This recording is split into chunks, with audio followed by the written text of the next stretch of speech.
বাঁশ খেয়েছেন কে কে? আমি যদি জীবনে এই প্রশ্নটা করি তাহলে আপনাদের অভিজ্ঞতা থেকে বলবেন জীবনে আবার বাঁশ খায়নি এমন কেউ আছে? তো প্রথমেই বলি হ্যাঁ, আপনারা অনেকেই আছেন যারা এখন পর্যন্ত বাঁশ খাননি। অর্থাৎ বাঁশ কিন্তু খাওয়াও যায়। আর সেটা যদি আপনাদেরকে কেউ কখনো দিয়ে থাকে এইভাবে সুন্দর করে নিয়ে এসে রান্না করে খেয়ে নিতে পারেন। তো আমাকেও ভালোবেসে এরকম বাঁশ দিয়েছিল খাগড়াছড়ি থেকে নিয়ে এসে। তো আমি সেটা সুন্দর করে রান্না করেছিলাম ভগবানের জন্য। তো কিভাবে রান্না করেছিলাম এটা অনেকেই জানতে চেয়েছেন, অনেকে ট্রাই করেছেন বাসায় কিন্তু হচ্ছে না।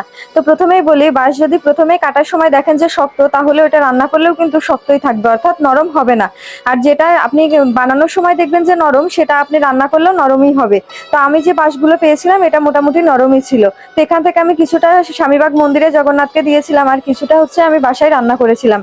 তো প্রথমে হচ্ছে তেলের উপরে শুকনো লঙ্কা, তারপরে তেজপাতা, জিরা, দারুচিনি, এলাচ সবকিছু গোটা দিয়ে ফোড়ন দিয়ে তার ভিতরে বাঁশগুলো দিয়ে সুন্দর করে ভাজি ভাজি করে নেবেন 2-3 বার ঢেকে।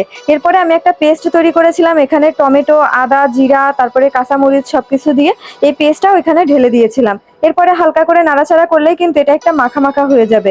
তারপরে আপনারা গুঁড়া মশলা অর্থাৎ ধনিয়ার গুঁড়া, জিরা গুঁড়া, শুকনো লঙ্কার গুঁড়া, এগুলো আপনাদের যে যে মশলাগুলো আপনারা ব্যবহার করেন সেগুলো দিতে পারেন। এর সাথে কিন্তু ছোলা বা পনির ব্যবহার করলেও অনেক ভালো লাগে, তবে আমি সিম্পল রান্না করেছিলাম, এটাই বেশি মজা হয়েছিল। তো যাই হোক, জীবনে বাঁশ দিলে কেউ কষ্ট পাবেন না, কারণ বাঁশ দিয়ে মই তৈরি করবেন আর না হলে এইভাবে আমার মতো রান্না করে খেয়ে নেবেন। তাহলে দেখবেন জীবনে আর কোনো দুঃখ থাকবে না। তো যাই হোক, এটা রান্নাটা কেমন হয়েছে অবশ্যই জানাবেন, আর কে কে আগে কখনো বাঁশ খেয়েছেন সেটাও অবশ্যই জানাবেন। আমি কিন্তু জগন্নাথকে ভোগ দিয়েছিলাম এবং অনেকে প্রসাদ পেয়েছিল সেদিন, সবাই কিন্তু খুবই প্রশংসা করেছিল। তো অবশ্যই দেখে শুনে তারপরে বাঁশ কিনবেন, কারণ না হলে শক্ত হলে ওটা রান্না করলেও শক্তই থাকবে।